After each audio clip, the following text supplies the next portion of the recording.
You did everything right. You spent less than you earned.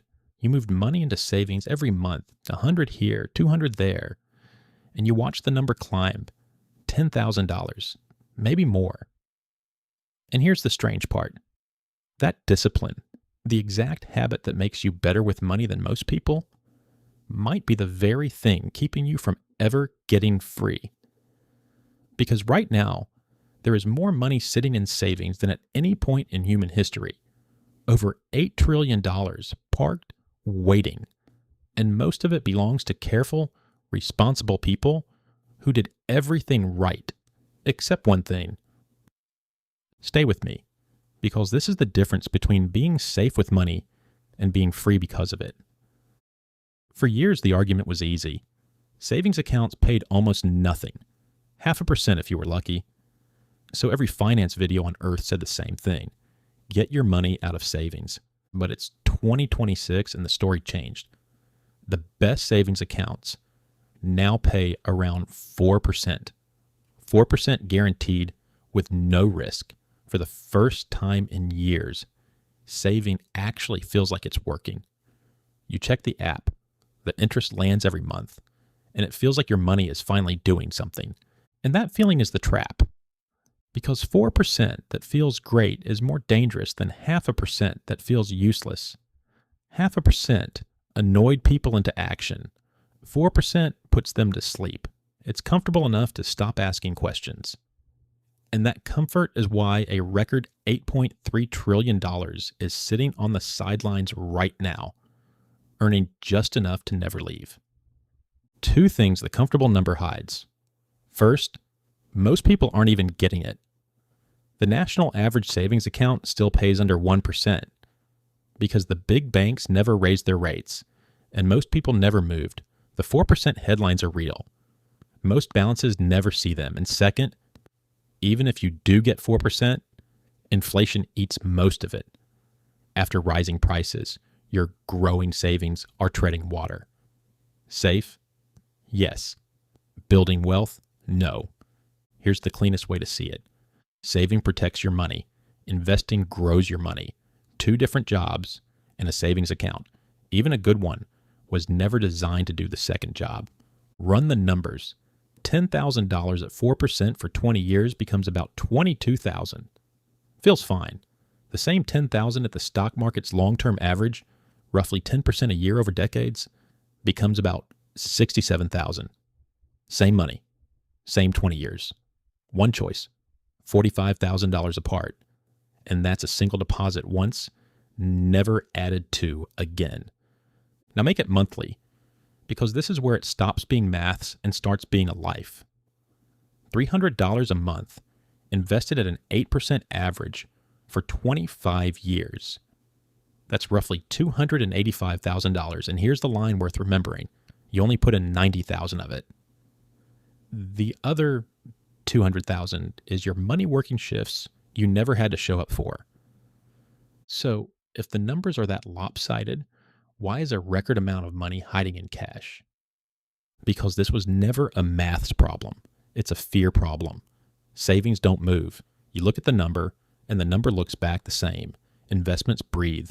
They rise, they dip, they drop 5% on a random Tuesday because of a headline you'll forget by Friday. And watching money you worked years for shrink, even for a moment, even on paper, feels physically bad. So people wait for it to feel safe, and it never quite does. The people who get free aren't the ones who stopped feeling that fear. They're the ones who built a structure around it. Here's the structure. 5 steps in order. Step 1. Build the wall first. Before a single dollar gets invested, put 3 to 6 months of living expenses in savings. And this is exactly where that 4% account finally makes sense. That money is not for growing. It's for the transmission that dies, the job that vanishes, the month everything happens at once. And it does a quieter job too. It protects your investments from your own life. The number one reason people sell at the worst moment isn't stupidity. It's needing the money too soon. The wall means you never have to. Step 2. Split your money into 2 jobs. Safety money and growth money, different accounts, different purposes, different rules. Safety money doesn't move. That's the point of it. Growth money is allowed to wobble. That's the point of it. Most investing panic comes from blurring the two, from treating growth money like it has to be safe every single day. Separate them. Any red day stops being an emergency. It's just growth money doing what growth money does. Step 3. Start embarrassingly small, not thousands, $50. The platforms are free now, and fractional shares mean you can own a slice of the biggest companies on earth with pocket money. The first goal isn't profit, it's proof. Proof that you can watch your money dip on a Tuesday and do absolutely nothing. That skill, practiced small, is what makes you capable of it when the number is big. Step 4. Buy boring. Skip the day trading, the options, the coin your cousin swears by, the instrument that quietly built more ordinary fortunes than any of them is the index fund. One purchase that spreads your money across hundreds of companies at once. You're not betting on a winner. You're betting that the world keeps going to work in the morning. It's the one bet that's paid through every crash for a century. Warren Buffett's standing advice for most people isn't complicated. It's this. Step 5. Automate it and get bored. Same amount every month, rain or shine, without asking how you feel about it first. Boring is the strategy, because when the market drops, and it will, it always has, your automatic $300 quietly buys more shares at lower prices. The crash you're afraid of is the discount you'll retire on. Investors think in decades. Gamblers think in days. The automation is what makes you the first one. That's the whole path. The wall, the 2 jobs, start small, buy boring, automate, and wait. But before the end, go back to that $8 trillion because it's not really a number about money. It's a number about fear.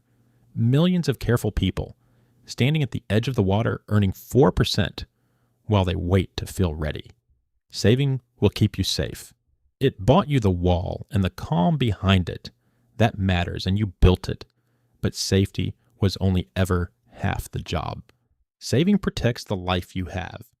Investing buys back the years you'd otherwise spend earning it. And the difference between the person who gets free and the person who stays stuck was never intelligence or income or timing.